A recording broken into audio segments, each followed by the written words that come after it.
Brother's wife demanded $25,000 wedding gift, called me selfish when I refused, so I kicked them out. Family should never come with a price tag. However, according to my brother and his new wife, I owed them for my success. Because I was single. Because I was financially stable. Because I wasn't struggling like they were. And that made me their personal bank account.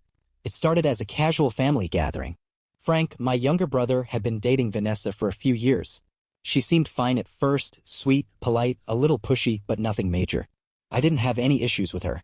Until the day of their engagement party. That was when she pulled me aside and turned our relationship into a transaction. We need to talk, Vanessa said, linking her arm to mine and leading me away from the guests. I followed, assuming it was something innocent. Maybe she needed help planning the wedding. Maybe she wanted advice on something. I never expected what came next.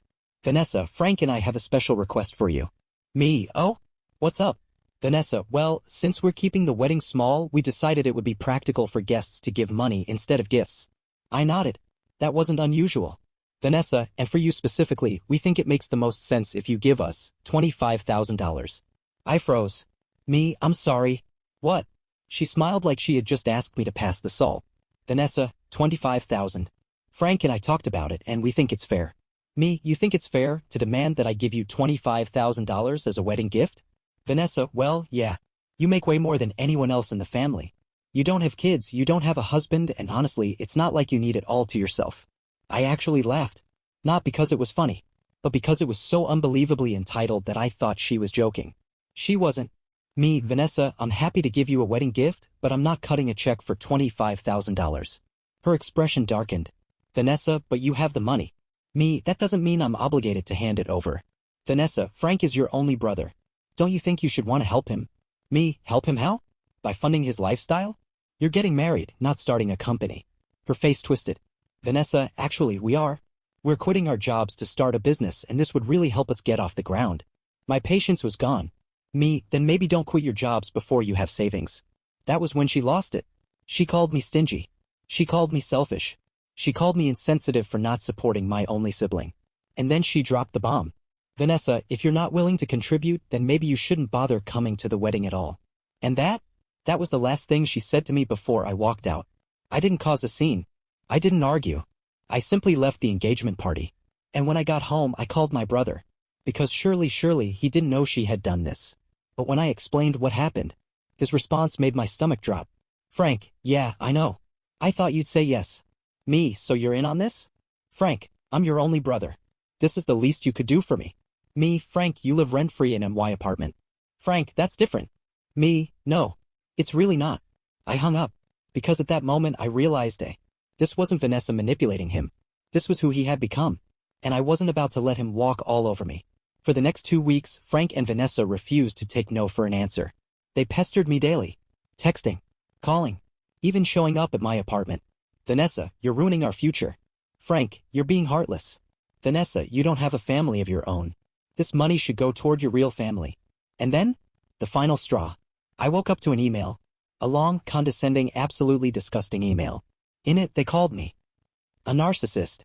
A selfish, bitter woman who would die alone. A greedy, lonely workaholic. And just to top it off, it's obvious why no one wants to marry you. You care more about money than people. I sat there, staring at the screen. And something inside me snapped. I wasn't just done with them. I was done letting them take advantage of me. And I knew exactly what my next move was going to be. My brother and Vanessa thought they could guilt me into giving them $25,000. They thought I'd cave under pressure. They thought I'd break when they insulted me. But what they didn't realize was that their entitlement had consequences, and I was about to show them exactly what that meant. After reading their disgusting email, I sat there for a moment. Calm. Too calm. Then I did 3 things. 1. I forwarded the email to my parents. 2. I forwarded the email to our extended family. 3. I sent one final text to Frank. Me, I hope this $25,000 is worth it because you're about to lose a lot more than just my money. Then, I blocked them both. It didn't take long before my phone exploded with messages. Mom, what the hell is wrong with Frank? Dad, this is disgusting. We didn't raise him like this. Aunt Lisa, tell me this is fake. Please. It wasn't fake. It was just the first time they saw Frank and Vanessa's true colors. Because up until now, they had been playing the perfect couple. Sweet, innocent, just excited for their wedding. But now, everyone knew the truth. And suddenly The entire family turned against them. Within days, everything started crumbling. Mom and Dad pulled their financial support. Our aunts and uncles stopped contributing. Vanessa's parents, humiliated, cut her off. And the best part? Half of their guest list dropped out. No one wanted to attend a wedding where the bride and groom had publicly insulted their own family. And Frank? Lost it. A few days after the email leaked, I got a voicemail from Frank. He was furious. "Frank, you ruined everything. Mom and Dad were going to help us with the wedding. Now they won't even talk to me. Frank, Vanessa's parents are furious. They kicked her out of the house. Are you happy now? Frank, I was your brother. And you sold me out over some stupid money. I played it twice. And then? I deleted it. Because this wasn't my fault. Frank and Vanessa did this to themselves. The wedding was still happening. But instead of being the lavish, dream event they had planned, it was a disaster. They had to downsize everything. They couldn't afford the expensive venue anymore. No DJ, no fancy decorations, no over-the-top catering. And the best part? More than half the guests ghosted them. Because nobody wanted to celebrate a couple who tried to scam their own family. And me? I was sitting at home, drinking wine, watching Netflix, while they were out there having the most miserable wedding of their lives. All because they let greed destroy them. And the best part?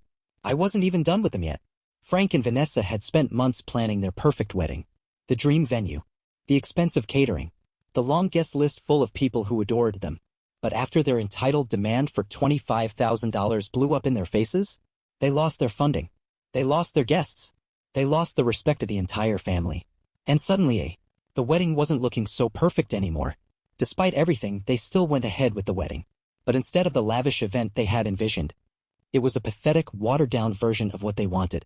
The expensive venue? Gone. They had to settle for a small, cheap hall. The grand catering? Cut down. Guests got basic finger food instead. The fancy decorations? Non-existent. The place looked half-finished. And the biggest hit? The missing guests. Over half the people on their list didn't bother to show up. Not just distant relatives, but close friends and family. Because after the email they sent me, nobody wanted to celebrate them anymore. One of my cousins, who still attended out of curiosity, told me exactly what went down. Vanessa spent the entire morning crying. Frank was furious that people dared to cancel last minute. The atmosphere was awkward as hell. And then, Vanessa's parents didn't even show up. Because after seeing the way she treated me, they were too embarrassed to be part of it. And that was when she lost it. Vanessa screamed at the remaining guests, blaming everyone but herself. She threw a tantrum in the bridal suite, crying that this was supposed to be her perfect day. At one point, she even accused Frank of not doing enough to fix it. Because in her mind, none of this was her fault. She still thought she was the victim. That same night, my mom called me. I had no idea Frank was capable of something like this, she admitted. I leaned back, unimpressed.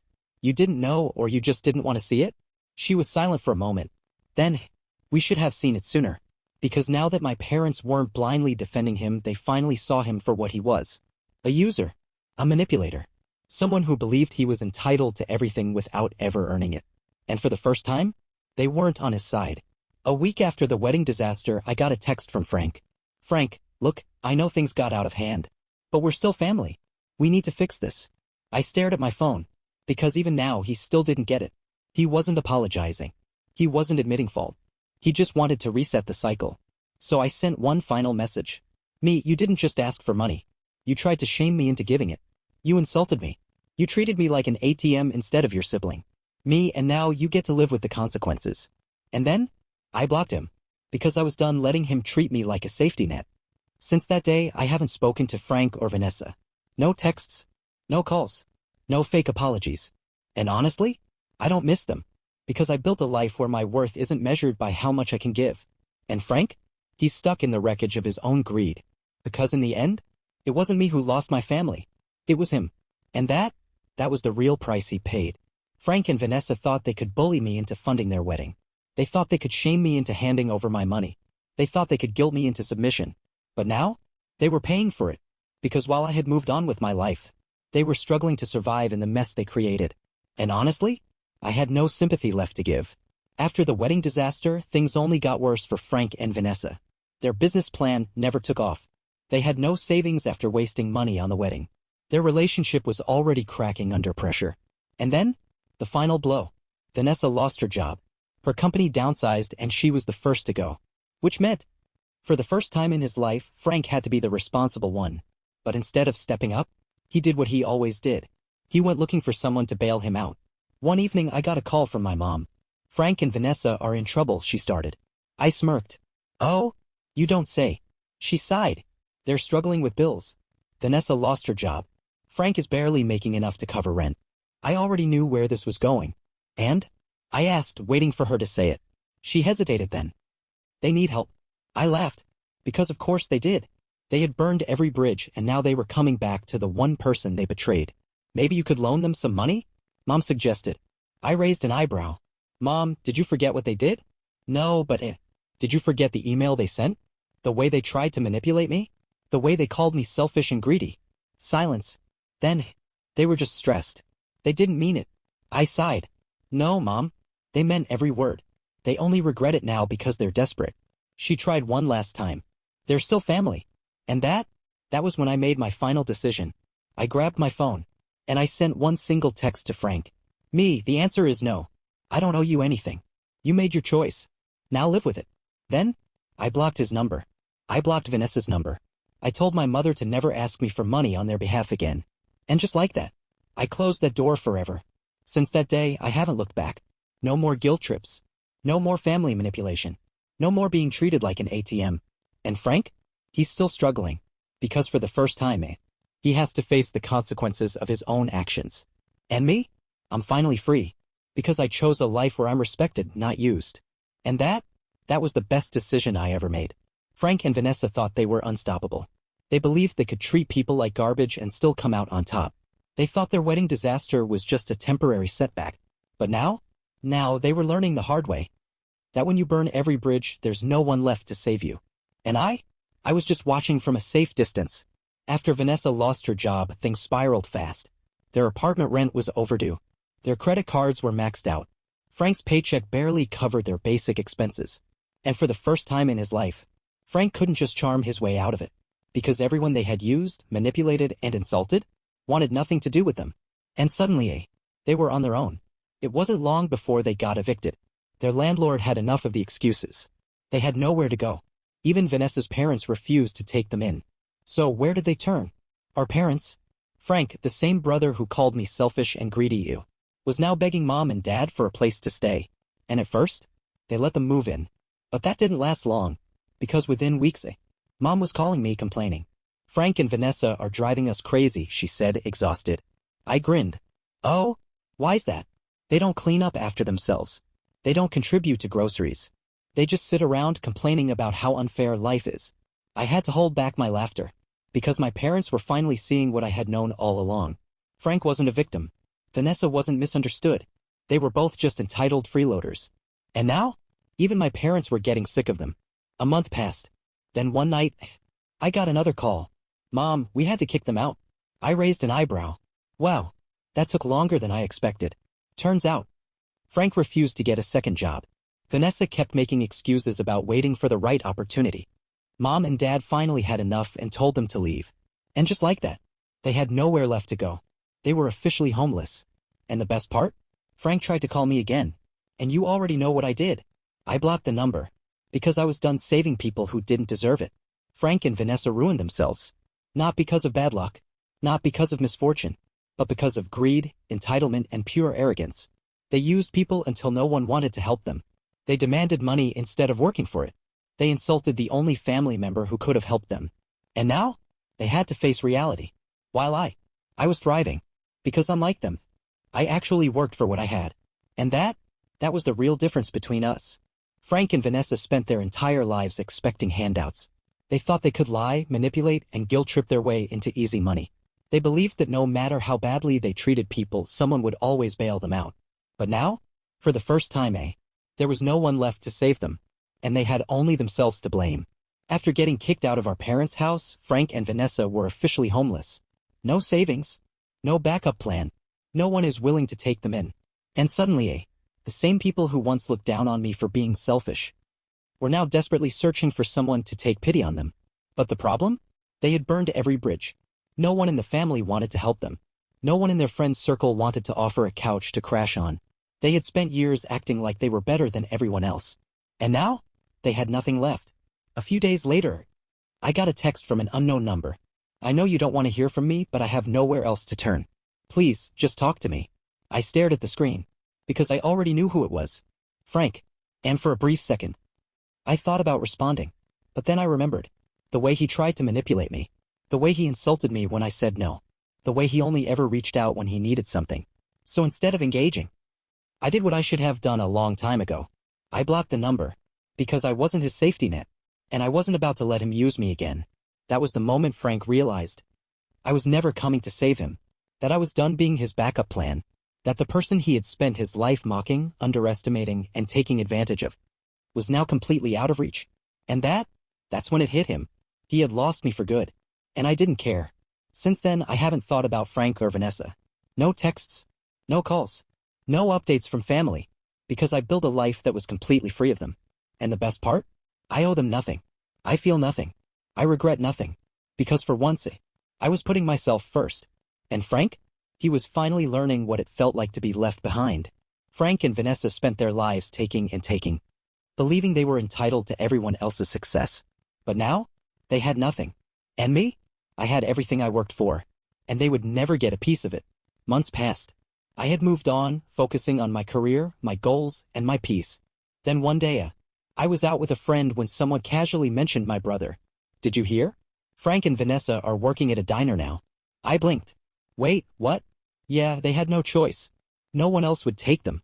Guess they finally had to work for their own money. I took a slow sip of my drink. Because honestly, I didn't feel bad. Not even a little. They weren't victims.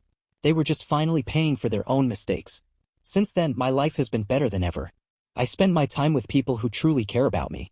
I no longer let guilt or obligation control my choices. I built a future where my worth isn't tied to what I can give. And Frank? He's just a lesson I once learned. Because the brother who was supposed to be family was just another person who saw me as a resource instead of a person. And now? That door is permanently closed. People like Frank and Vanessa never change. They only regret their actions when there's no one left to use. And that's why I have no guilt. No regrets. No second chances to offer. Because I finally realized I never needed them. I was never the problem. And my success is mine alone. And the best revenge? Was proving I could thrive without them, while they were stuck in the consequences of their own greed. Hope you enjoyed this story as much as I do. Help this small channel grow by hitting that like button, subscribing, and sharing with your friends. Every bit of support means the world. Thanks for watching and see you in the next one.